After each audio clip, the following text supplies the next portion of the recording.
आदाब नाजरीन, आप देख रहे हैं गुलिस्तान न्यूज। 8 बज चुके हैं। उर्दू खबरनामा लेकर मैं आपका मेजबान गौहर कुछ आपकी खिदमत में हाजिर और मैं ज़ोहर लोला भी आपके साथ। तफसीलात से पहले सुर्खियों पर एक नजर।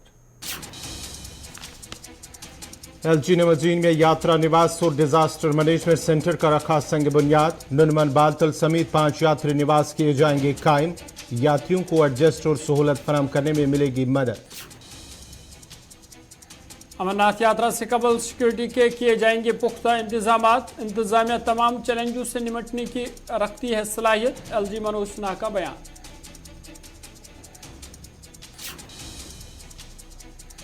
असम्बली इंतखाबात कराने की नहीं मांगेंगे ब्रीफ। G20 करा के कश्मीर के हालात पर पर्दापोशी करने की इंतजामिया की कोशिश। उमर अब्दुल्ला।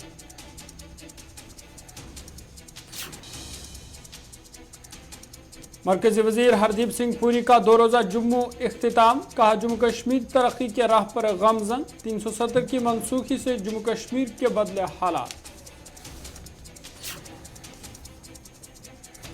उधमपुर में पुलिस की कार्रवाई। ट्रेन में लावारिस बैग से 10,000 नशावर गोलियां बरामद।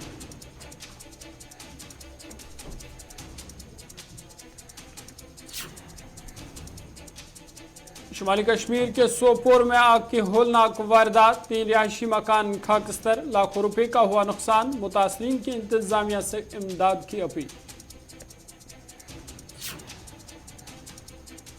सुरनकोट में पीने के साफ पानी की किल्लत से आवाम परेशान। लिफ्ट स्कीम होने के बावजूद पानी की सप्लाई न हो सकी बहाल। SDM मेंढर ने पानी की फराहमी को यकीनी बनाने की दी यकीन दहानी।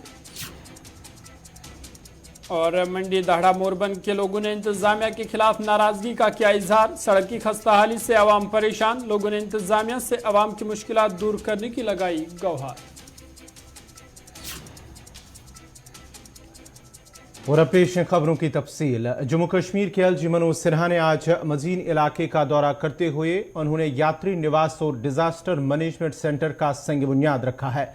इस मौके पर एक पूजा का भी एहतमाम किया गया है। तकरीब में मरकजी वजीर हरदीप सिंह पुरी और chief secretary doctor Arun Kumar Mehta के अलावा दीगर अफसरान भी मौजूद थे। इस मौके पर एलजी ने कहा कि यात्री निवास में 2000 यात्रियों के क्याम की गुंजाइश होगी और इसी तरह का एक यात्री निवास श्रीनगर में कायम किया जाएगा, जबकि 5 मजीद यात्री निवास कायम किए जाएंगे। उन्होंने मजीद कहा कि यात्रियों के लिए हर तरह की सहूलत दस्तियाब रखी जाएगी। लेफ्टिनेंट गवर्नर मनोज सिन्हा ने अमरनाथ यात्रा से कबल कड़े हिफाजती इंतजाम की यकीन दहानी कराते हुए कहा कि उनकी इंतजामिया तमाम चैलेंजों से निपटने की सलाहियत रखती है।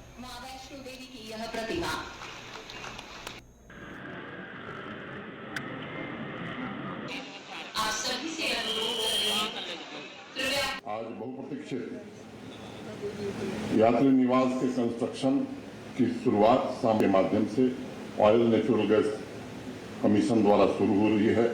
मैं इसे दैवी कृपा ही मानता, क्योंकि जो श्रीनगर में भवन बन रहा है, मैं चिंतित मिल गई थी। मैं भी उस समय भी तलाश कर रहा था, तो मेरे सामने बैठे हैं मुकेश गर्ग साहब।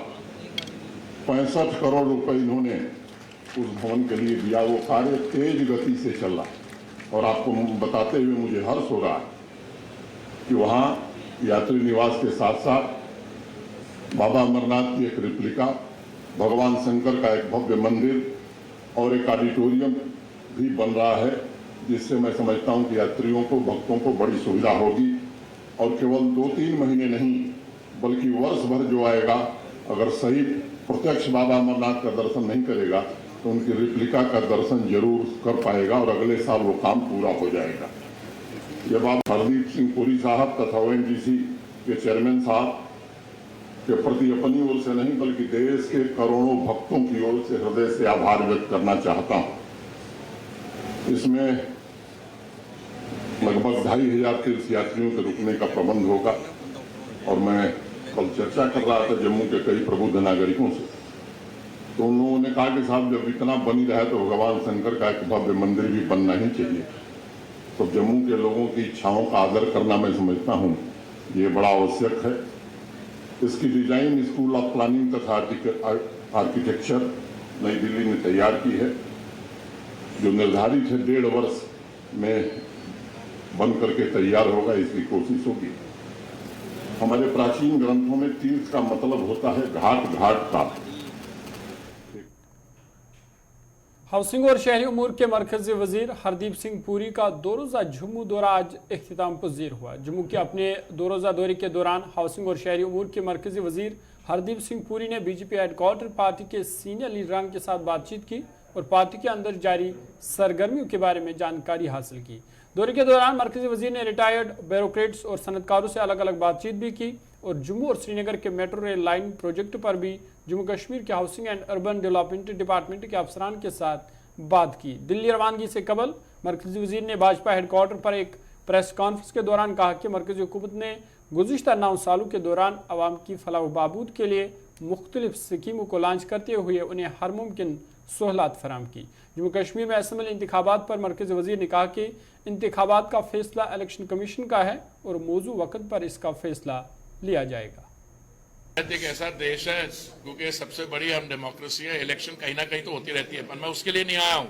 मैं इसलिए आया हूं कि आपसे इस चीज पे चर्चा करने कि पिछले 9 साल में जम्मू एंड कश्मीर में क्या काम हुआ है, उसके स्पेसिफिकली करा।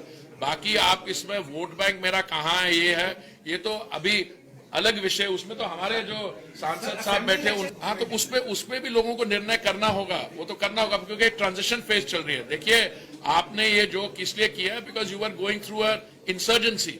अब पहले क्या माहौल था, क्या हो रहा था, अब क्या है, और यह प्रोग्रेस इसलिए हो पाई है because the law and order security situation is improve. इसके बाद the people who are call to take the decision will take the decision. सालों के बीच हमें कनेक्शंस दिलवाए हैं। प्रधानमंत्री आवास योजना में 3 करोड़ शहरी और ग्रामीण क्षेत्र को मिला के आवास सैंक्शन हुए हैं। कोई 12 करोड़ स्वच्छ भारत मिशन में टॉयलेट्स बनाई गई हैं, शौचालय। जम्मू कश्मीर के साबिक वज़ीर आला और नेशनल कॉन्फ्रेंस के नायब सदर उमर अब्दुल्ला ने कहा कि असम्बली इंतखाबात कराने या ना कराने का जवाब इलेक्शन कमीशन को देना है। उन्होंने कहा कि इलेक्शन कमीशन को कहना चाहिए कि उन पर हुकूमत का दबाव है कि वो इलेक्शन अभी नहीं करवा सकते। हालात नासाजगार होने के फौज के बयान पर इत्तेफाक जाहिर करते हुए उमर ने कहा है कि जम्मू कश्मीर में अभी हालात ठीक नहीं हैं और वादी के लोग जानते हैं कि हालात किस तरह के हैं। तो आप बार बार क्या सवाल कर रहे हो ना, मुझे लगता है ये ज्यादा आप मीडिया वालों को ही है। अब करना है इनको इलेक्शन कराएंगे, नहीं करना है ना करें। मैंने बार बार कहा ना, हम कोई भूखे नंगे नहीं हैं कि हम घुटनों पे उतर के इनके सामने भीख मांगेंगे। इलेक्शन हमारा हक है। अगर ये जम्मू कश्मीर के लोगों का हक छीनना चाहते हैं और इनको हमारा हक छीन के कोई बहुत बड़ी तसल्ली मिलती है तो करें। हम ना, हमारी भी थोड़ी बहुत सेल्फ रिस्पेक्ट है, इज्जत है। हम इनके सामने घुटने नहीं टेकेंगे। बाकी इलेक्शन कमीशन को इसका जवाब देना चाहिए। हम इलेक्शन कमीशन से सुनना चाहते हैं। क्या chief election commissioner of India ने ये नहीं कहा कि यहाँ वैक्यूम है? He said there is a vacuum, that vacuum needs to be filled. अगर चीफ इलेक्शन कमीशन को उस वक्त वैक्यूम नजर आया तो वो वैक्यूम क्यों नहीं भर रहे हैं? क्या मजबूरी है, क्या प्रेशर है इलेक्शन कमीशन ऑफ इंडिया पे कि वो इलेक्शन यहाँ डिले करा रहे हैं? इलेक्शन कमीशन ऑफ इंडिया ज़रा हिम्मत से कहें हमारे ऊपर प्रेशर है, हम इलेक्शन करा नहीं सकते। क्योंकि एक तरफ से तो आप कहते हो वैक्यूम है, दूसरे तरफ से आप उस वैक्यूम को फिल करने के लिए तैयार नहीं हो। कहीं ना कहीं तो दाल में कुछ काला नजर आ रहा है। हम खुद कहते हैं हालात ठीक नहीं है, जनरल साहब भी कह रहे हैं हालात ठीक नहीं, हम भी कह रहे हैं ना आपके हालात बिगड़ गए हैं। ऐसे ऐसे इलाकों में आज आपको मिलिटेंसी नजर आ रही है जिन इलाकों को मिलिटेंसी से बिल्कुल साफ कर दिया गया था। बहुत मतलब आप देखिए किस तरह इनके लोग जो हैं सिक्योरिटी मांग रहे हैं गवर्नमेंट से, क्योंकि इनको डर है। हालात, जनरल साहब ने सही कहा, हालात ठीक नहीं है। ये लोग हालात के ऊपर एक पर्दा डालने की कोशिश कर रहे हैं G20 करा के। लेकिन असलियत हम यहाँ के रहने वाले असलियत जानते हैं ना। G20 वालों के लिए तो आपने रास्ते साफ कर दिए, यहाँ रहने वाले लोग समझते हैं ना ट्रैफिक का क्या हाल है आजकल। एक जगह से दूसरी जगह पहुँचना जहाँ हमें 5 मिनट लगते थे, आज हमें 40 मिनट लगते हैं। लोग रो रहे हैं, बच्चे टाइम पे स्कूल नहीं पहुँच पाते, मुलाजिम टाइम पे दफ्तर नहीं पहुँच पाता, मरीज़ एम्बुलेंस में दम तोड़ जाता है क्योंकि ट्रैफिक का हाल ख़राब है। G20 तो ठीक है ना, आपने दुनिया को एक और चेहरा जम्मू कश्मीर का दिखा दिया। जम्मू कश्मीर की असलियत हम यहाँ के रहने वाले। नाज़रीन, खबरनामा जारी रहेगा। यहाँ पे छोटा सा तिजारती वक्फा।